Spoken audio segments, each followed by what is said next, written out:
One day, the little monkey was sitting in the garden, eating his banana with pleasure. But what is it? The hungry ducklings were looking at him with sad eyes.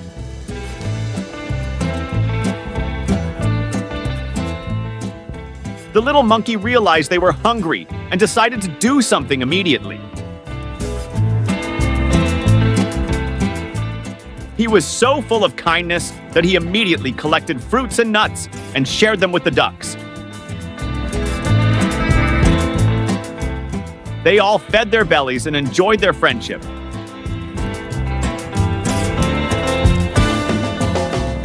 What a beautiful sharing!